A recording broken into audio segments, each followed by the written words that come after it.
Deep inside the foundry, the birth of the Ghost begins not with delicate tech, but with raw screaming heat and molten titanium alloy.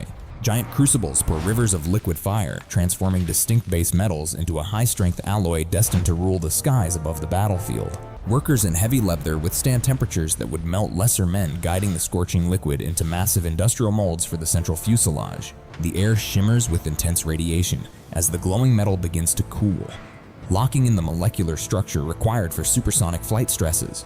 A 50-ton hydraulics press slams down with the force of a god, crushing the cooling alloy to banish air pockets and microscopic flaws. Showers of orange sparks fly like fireworks as robotic arms engage, grinding away the rough edges of the newly formed central load-bearing spine.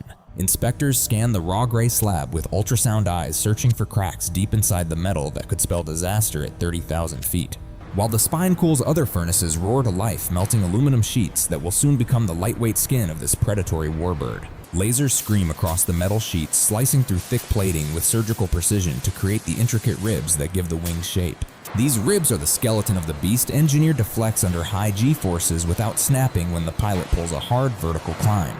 In the engine bay sector, heavy machinery mills solid blocks of heat-resistant steel into the complex housings for the twin burning heart turbines.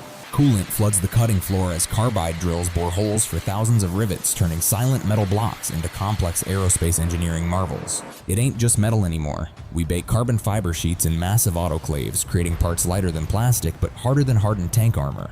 The nose cone takes shape separately, a hollow shell waiting to house the radar eyes that will spot the enemy long before visual contact. Back at the main line, the massive wing spars are hoisted by cranes looking like bridge girders, but calibrated for absolute aerodynamic perfection today. The noise is deafening as pneumatic hammers prep the assembly line, ready to drive rivets into place with the rhythm of a machine gun. Slowly, the scattered bones of the Ghost Jet come together on the jig, looking less like a pile of scrap and more like death.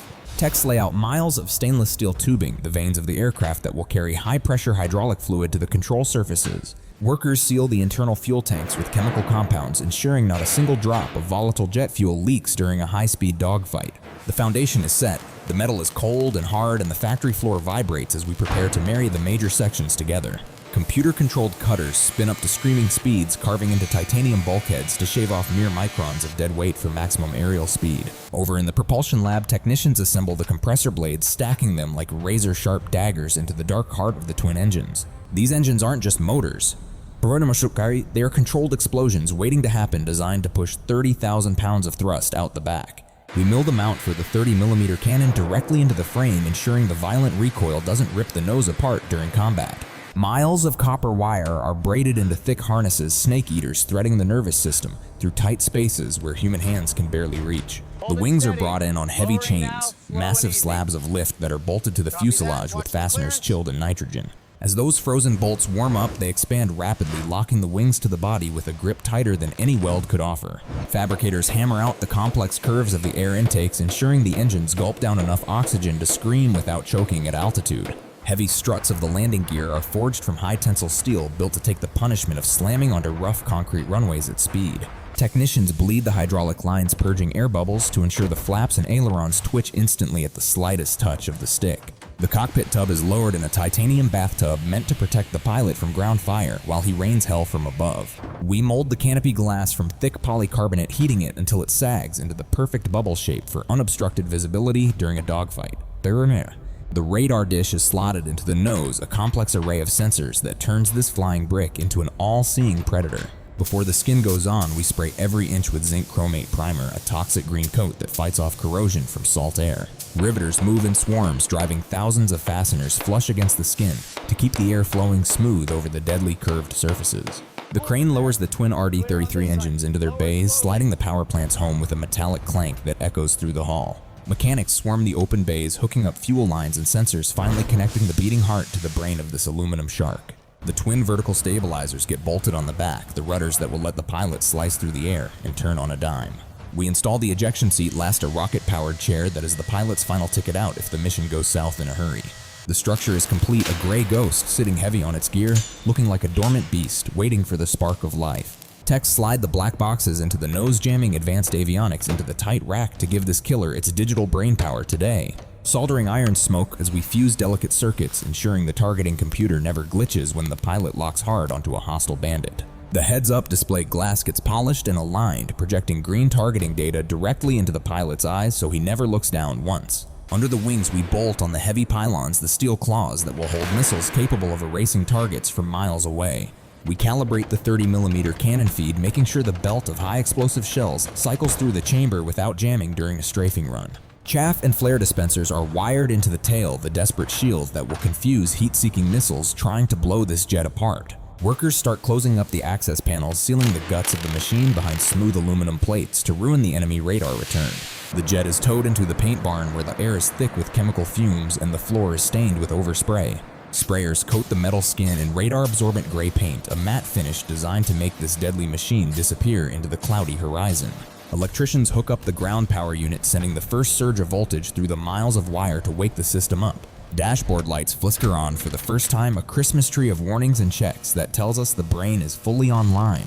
We run a dry fire test on the trigger, listening for the solenoid click that means the gun is ready to spit lead. Hydraulics scream as we cycle the landing gear up and down, watching the heavy steel legs fold into the belly like a bird. The air brake on the spine pops open a giant metal clamshell meant to slow the jet down from supersonic speeds instantly. Technicians crawl into the intake ducts, checking for loose screws or debris that could shred the engine turbines the second they spin up. We align the pitot tubes on the nose, the sensors that measure airspeed, because a bad reading here means the pilot crashes hard. Fuel trucks pump the tanks full of kerosene, testing the weight distribution and checking for any weeping leaks on the pristine concrete floor. The ejection seat safety pins are inserted red flags, waving to warn the ground crew that the rocket under the seat is live. A final visual inspection covers every rivet and seam, looking for the slightest imperfection that could compromise the stealth profile of the Ghost. The hangar doors groan open, letting in the harsh sunlight, revealing the completed Ghost Jet as it rolls out to face the judgment. The tractor drags the beast to the isolation pad away from the main complex, where we can safely unleash the fury of these engines. Our test pilot climbs the ladder, a faceless helmeted figure strapping into the cockpit to wrestle this multi-million-dollar weapon into pure submission. He flips the master switch and the auxiliary power unit screams, spinning the turbines until they catch with a dull, thunderous roar of ignition. Twin jets of blue fire erupt from the exhaust nozzles as he pushes the throttles forward, shaking the dust off the entire concrete tarmac. The nose dips as he tests the brakes, the beast fighting against its own restraints, eager to tear a hole in the sky today. He releases the brakes and the Ghost lurches forward, accelerating down the runway with enough raw force to crush a man into a seat. Wheels leave the ground and the gear thuds into the belly, cleaning up the drag as the jet rockets straight up into the vertical. At altitude, he pushes the stick hard over, rolling the jet violently to stress the airframe and prove our welds hold under massive pressure. The pilot creates a sonic boom that cracks like a whip, signaling that the Ghost has broken the sound barrier and owns the airspace. High above the clouds, the radar locks onto a remote drone, painting the target with a digital kill box that spells instant death below. He flips the safety cover on the stick, arming the 30mm cannon, preparing to test the mechanical reliability of the gun system at speed. The trigger is pulled and the nose creates a fireball, the cannon spitting rounds so fast it sounds like canvas ripping in the wind. Spent brass casings rain down from the ejection port while the airframe shudders violently from the recoil of the heavy gun-firing live rounds. The drone dissolves into a cloud of shrapnel and smoke, confirming the targeting computer and the gun alignment are deadly accurate for the customer. He banks hard, pulling 9 Gs, blood rushing from his head to his feet, testing the NIG suit connection and the oxygen delivery system. Defensive systems are checked as he pops a sequence of flares, burning magnesium decoys that trail behind to fool any heat-seeking missiles chasing him. Dropping low to the deck, he skims the treetops, testing the terrain-following radar that lets this Ghost hunt in the weeds without crashing down.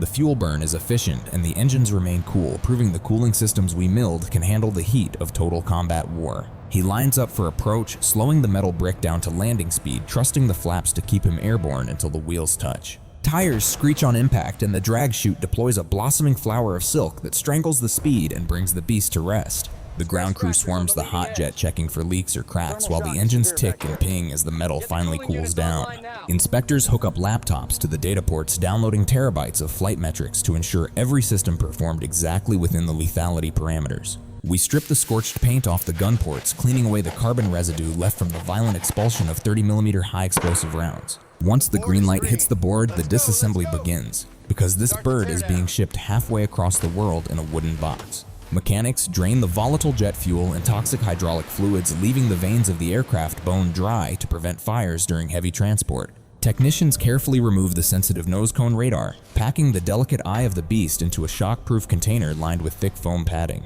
The wings are unbolted from the fuselage, reversing the assembly process as cranes hoist the heavy slabs of lift away from the main body.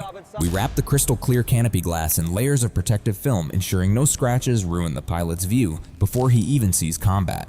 The twin tail fins come off next, laid flat on shipping pallets like severed shark fins, waiting to be wrapped in heavy industrial plastic.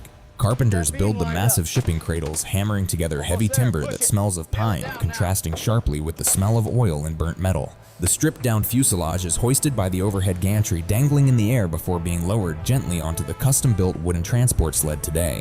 We bolt the landing gear aggressively to the timber floor, locking the chassis down so it doesn't shift an inch while crossing the ocean. Workers cover the open engine bays with hard plywood covers, sealing the empty chest cavity to keep dust and rats out of the machine. A thick layer of vacuum-sealed foil is wrapped around the entire fuselage, sucking the air out to create a moisture-free cocoon for the journey. Bags of desiccant the size of pillows are thrown inside the wrap, absorbing any humidity that might try to rust the internal steel components. The sides of the crate go up, walling the Ghost in with heavy planks that hide the deadly shape from prying eyes during transit. Pneumatic nail guns rapid-fire steel spikes into the wood, sealing the lid on the coffin-sized box that holds millions of dollars of air superiority. Stencils are slapped on the side, and black spray paint marks the crate with serial numbers, destination codes, and hazardous material warnings for handling. Logistics officers sign the final manifest transferring custody of the weapon from the factory floor to the military command waiting on the other side. Massive forklifts groan under the weight, lifting the wooden beast and driving it out to the loading dock where the flatbed trucks are waiting. The crate hits the flatbed with a bone-shaking thud, steel chains rattling as we bind the sleeping giant down for the long-haul run. Drivers tighten the binders until the chains sing with tension, ensuring the precious cargo doesn't slide into the ditch on some winding mountain road. The convoy rolls out under the cover of darkness, a line of black trucks moving a weapon of mass destruction through the sleeping city. At the rail yard, heavy cranes swing the box onto a flat car, joining a train of military hardware destined for the gray, churning ocean port. Salt spray hits the wood as the crate is lowered into the belly of a cargo ship, disappearing into the dark steel hold below. Weeks later, the crate cracks open on a foreign tarmac, revealing the gray skin of the Ghost to a sun that burns much hotter. Techs on the ground waste no time, stripping the foil and bolting the wings back on with the urgency of a looming war today. The reassembly is faster this time, a practiced ritual of connecting wires and pipes to wake the beast from its long, chemically induced coma. Fresh fuel floods the tanks, and the smell of kerosene overpowers the scent of pine wood as the Ghost prepares to hunt once again. A new pilot climbs the ladder, checking the pristine cockpit layout that we built with sweat and fire back in the dark factory home. This machine is the culmination of 1,000-degree heat, crushing hydraulic pressure, and the absolute will to dominate the airspace above any hostile nation-state. It started as dirt and raw ore dug from the earth, and now it screams overhead at twice the speed of sound, carrying death. The engines light up a spitting blue fire against the blast deflectors, shaking the ground and warning every living soul that the Ghost has returned. It taxis to the runway threshold, looking like a prehistoric predator, heat shimmering off the exhaust as it waits for the tower to clear. The throttles go to full afterburner, and the jet leaps forward, leaving the Earth behind to patrol the thin line between peace and total destruction. Back at the foundry, the fires are still burning hot, melting the next batch of titanium for the next Ghost waiting to be born. The cycle of forging never ends because the demand for air superiority never sleeps, and neither do the furnaces that birthed these iron monsters.